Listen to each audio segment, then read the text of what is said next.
So today's training is about milestones. And what gave me the idea to do this training was I came across a book, and I'm going to talk to you about the book in a minute. And this book, I only came across it over the Christmas break, the New Year's break, but I can already say it's been a life changer for me, right? It's helped me to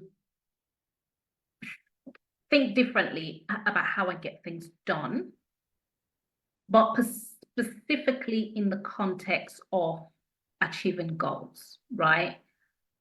It's an amazing book, and I don't know why I haven't heard of it before. And I thought, you know what?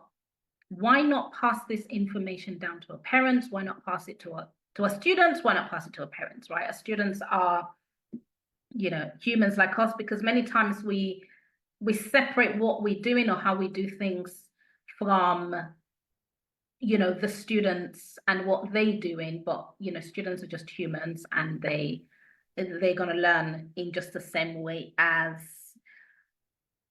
we are. So I'm really, really excited about this. So this book is really about an eye-opening moment that you can work as hard as you like, but if you're not strategic, you're not going to reach your goals. And do you know what? I realize the same with students, isn't it? So students have a lot to juggle, a lot of different subjects, and a lot of different skills that they need, right, to develop for the different subjects, right? In maths alone, maybe there's a specific way that you study.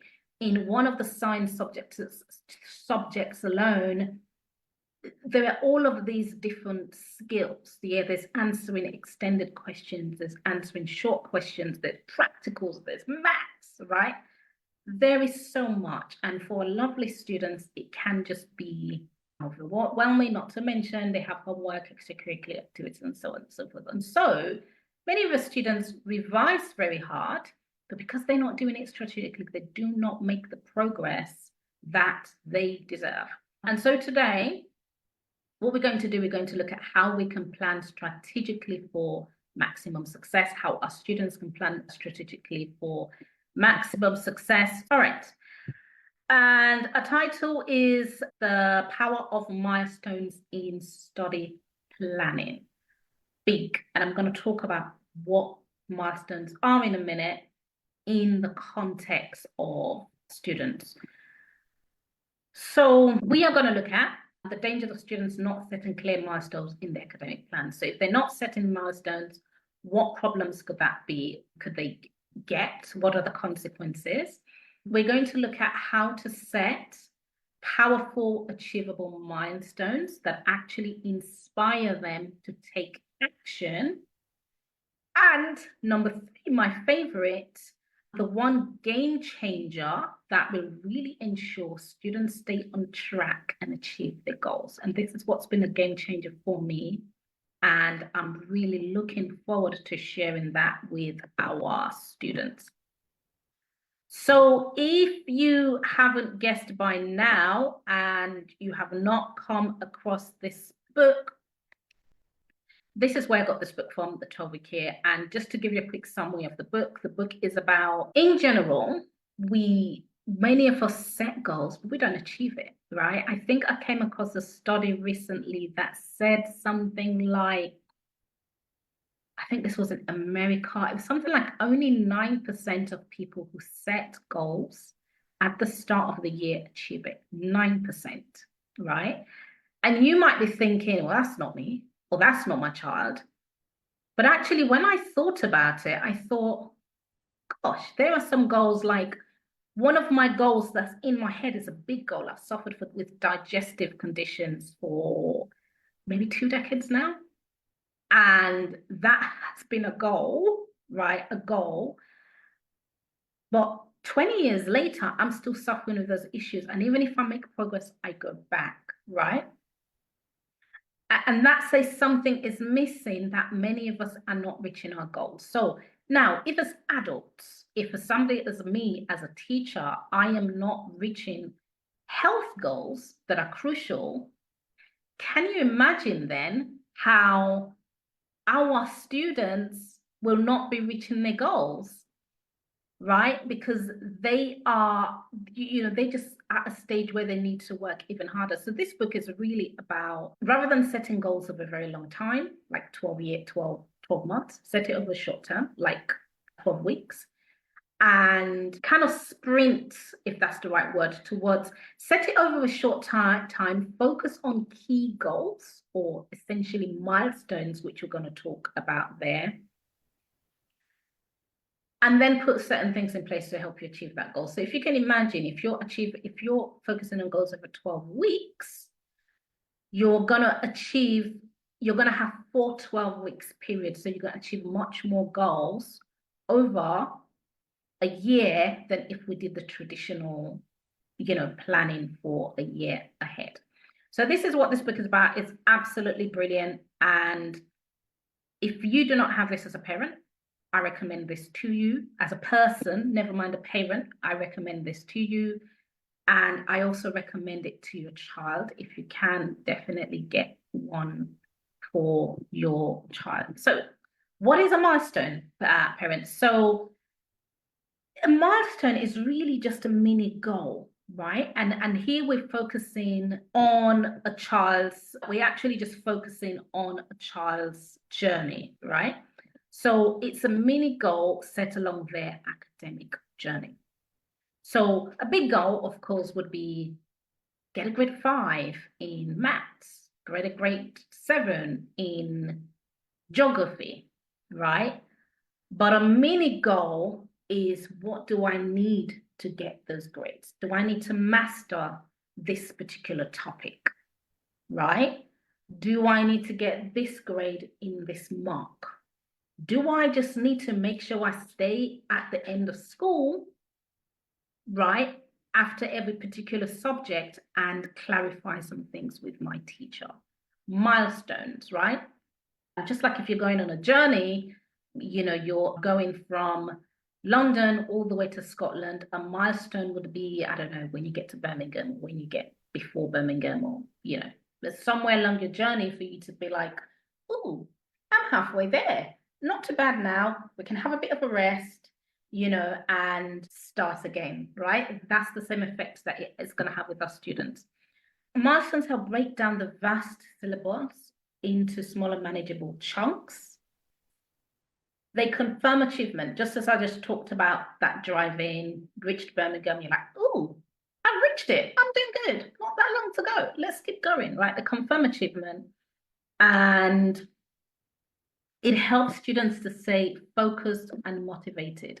So again, the sort of London to Scotland. I'm in Birmingham. Oh, I'm halfway there.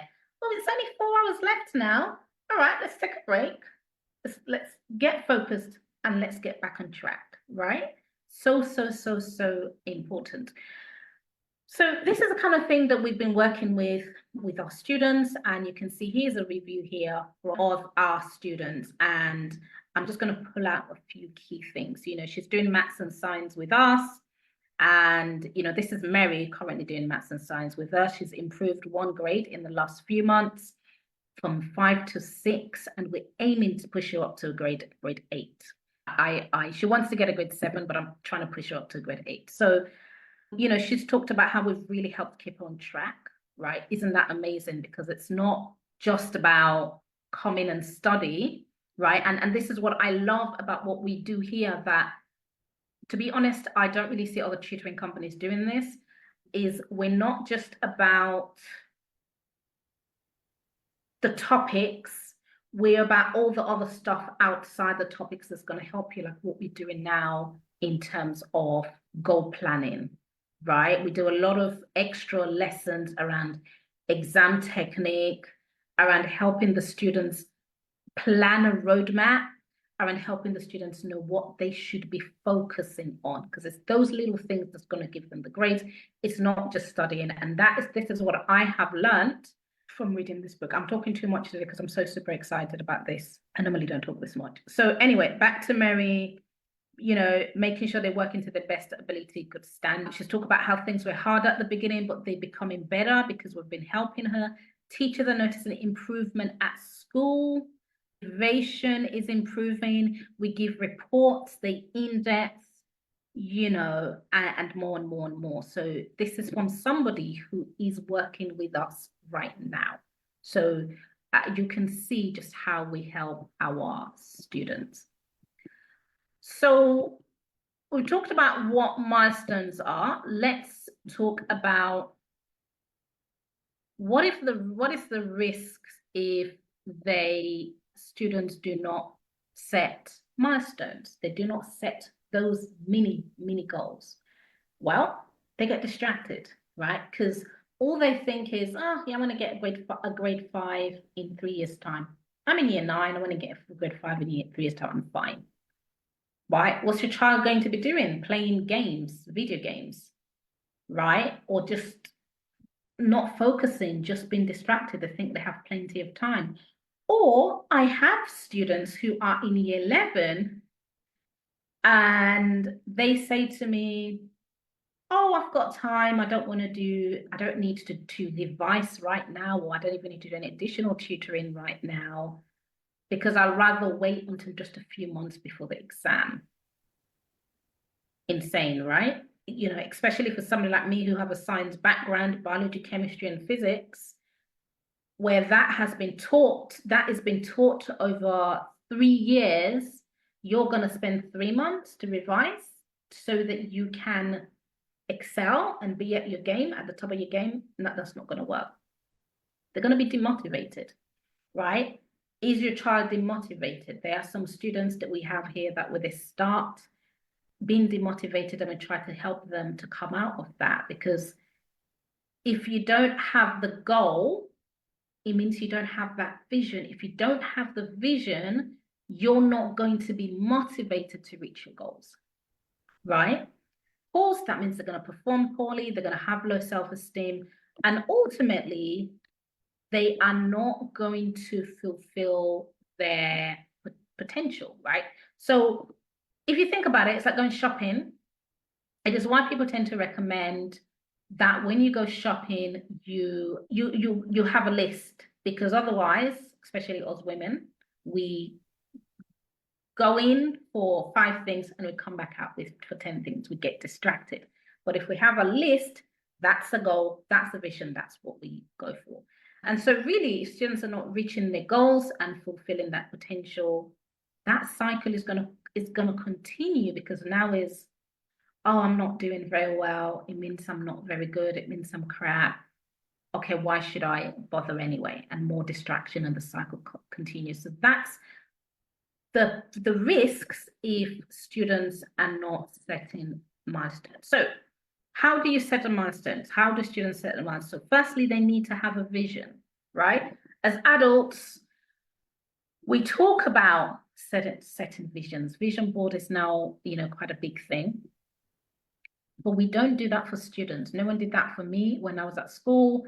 I have been teaching in schools, over the last decade. We don't do that with our students, right? So the first step is to set that vision. What do you want to do?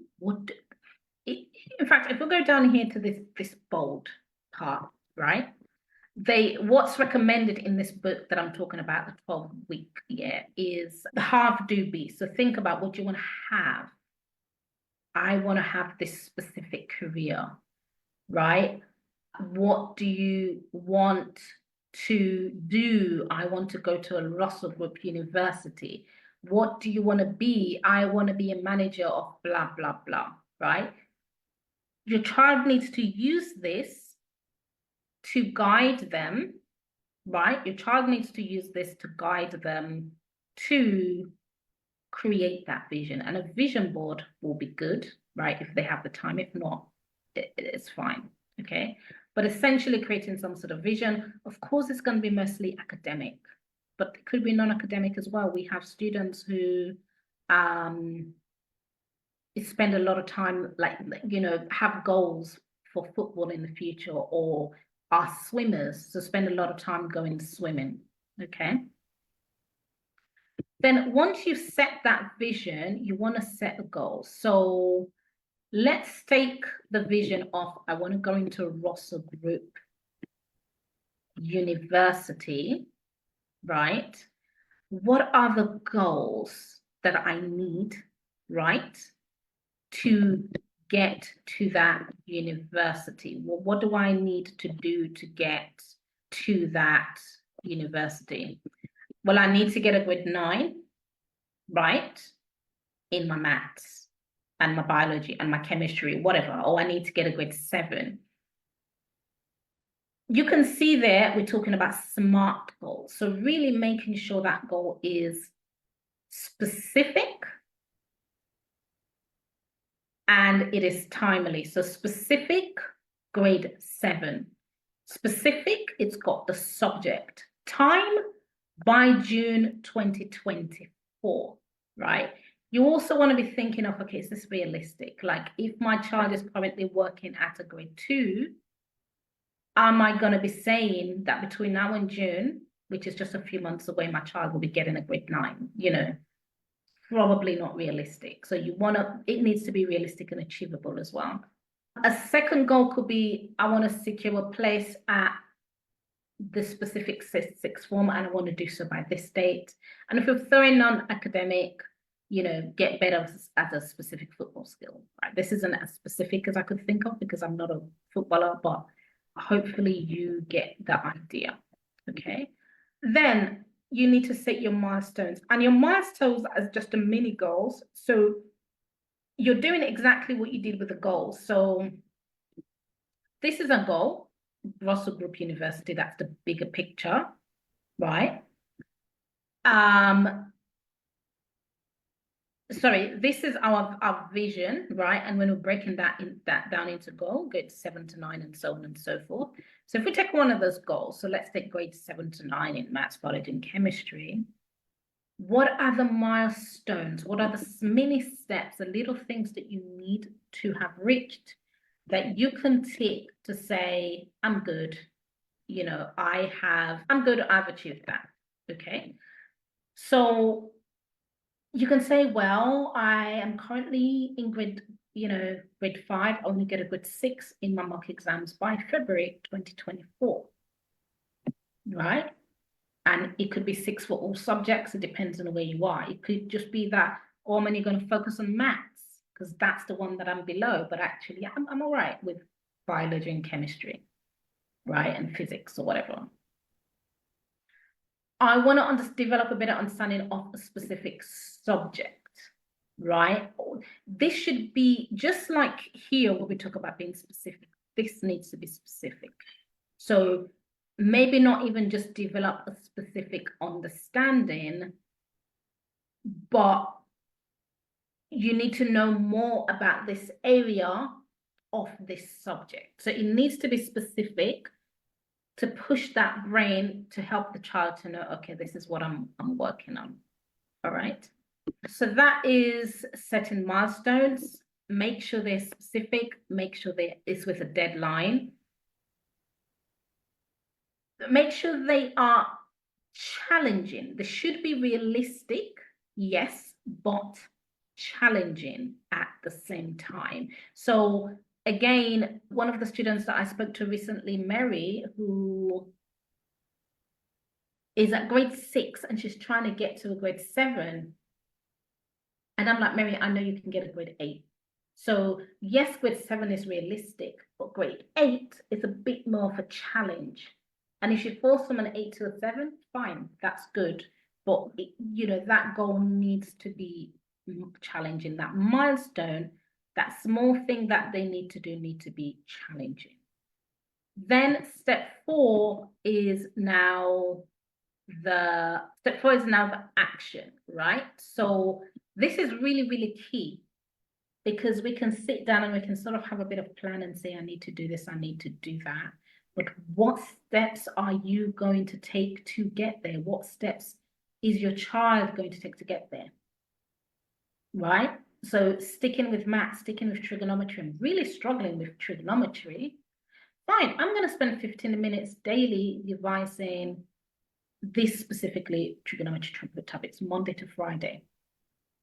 Can you see how that's measurable, right? So if we go back up to SMART, yeah, it's something we could measure. And this is going to take me a little bit later to my favorite part that I'm going to talk to you about in a minute. Another action will be I need to practice exam questions and check the mark scheme. Again, whatever that specific topic is, trigonometry, a week, once a week for 30 minutes. So you're focusing on, you've identified your vision, you've broken your vision down into your goal, and you're focusing on what do I need to achieve that goal? Well, you've broken your goal down to a milestone, and now what do I need to achieve that milestone? It could be ask my teacher, right? Or for those of you who you've got a child enrolled in a program, they can put a question in a community group and they can get an answer in no time from a tutor. Okay. So the action is really, really good because as the saying goes, action speaks louder than words. Action is what is going to get the child there. Now, this is my favorite part, and this is what has been a game changer for me. And I'm actually going to show you, I'm going to put myself in a bit of a vulnerable situation and show you what I have been doing with this, with mine. And you can use something similar to help your child. So the key thing now, the game changer, is we need to track, right?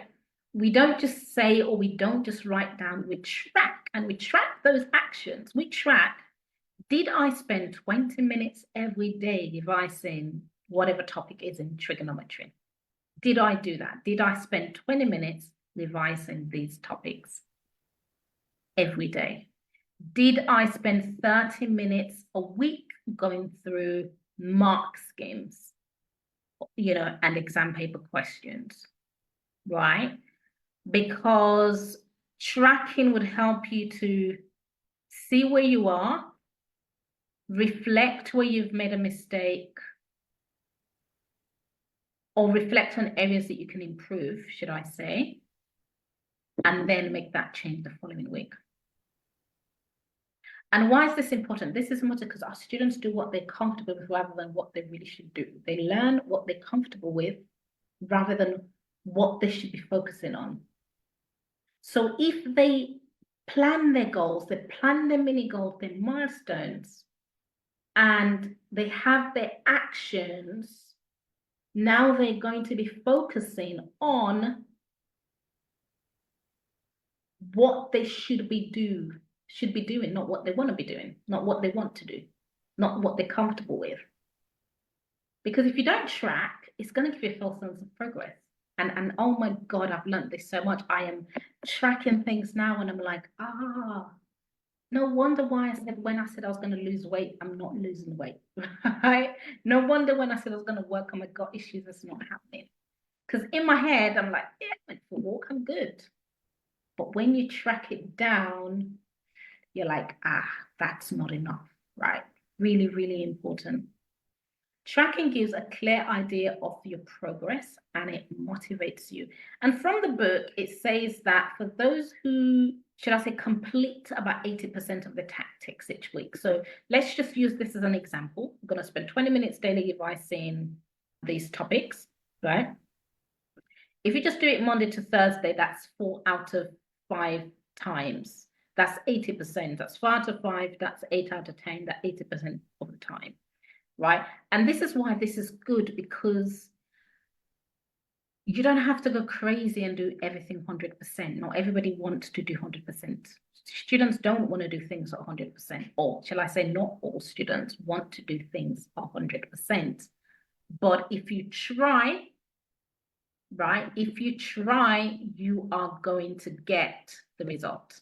Now, I'm going to be a little bit vulnerable now, and I am going to show you me starting this year. I said I've only just come across this year, what I have been doing in terms of my tracking. And that's going to be really visual for you. It's going to be really visual for your child.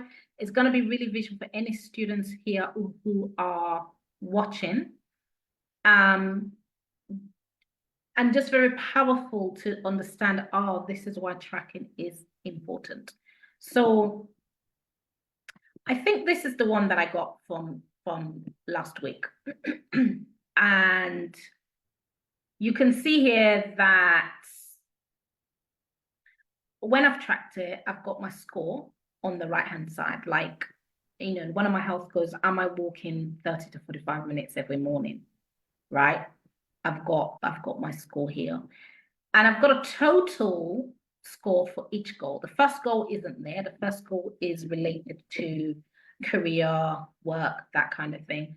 So I've just kind of shown you health goals. And what I realize every time I look at this over the last couple of weeks is, man, I am not doing very good with my health, right? So for instance, you can see at the bottom there under that goal 2, finish eating at 5 p.m. every day is not happening. That's less than 30%. Or just taking some time out for myself. I've written like just 5 minutes daily breathing. It's not hard. 5 minutes is easy, but I'm not doing it. And this can put some people off because especially students, they might think, oh, but I'm just going to pretend that I'm doing it, right? But that's not the idea. The idea is to be honest with yourself, because then you can say, so why am I not doing very well with my health? Why am I only reaching 50% of this goal to do with like relaxation and that? What's happening? Why am I doing that? And how can I change that next week? And that's what I love about this is you can be, I guess the word is vulnerable. You can be vulnerable and say, hey, I messed up. It's all right to mess up with beans. Can I get 60%? So this one that's yellow, right? Because green is okay. Remember I said ideally we should be reaching 80%. I have not reached 80% at all. Again, I'm not going to feel like, oh, it's the end of the world. I haven't reached 80%. I'm close. Still 70%, right? But this 50% is yellow. I can now sit down and go, how am I going to do this? How am I going to change this next week? And what I love about this tracking is it helps with commitment, right? And it's going to help the students with, oh, okay, I didn't do that 20 minutes or 15 minutes of focusing on this topic that I said every week. And I know that this is my goal to go to Russell Group University or whatever my goal is. So I'm going to be committed to change that next week, right? So this is really, really exciting. And, you know, I really have been meaning to share that with my students and share that with my parents. Please, please, please share this with, you know, please, please, please share this with your child. Yeah, so I really hope that you find this very useful.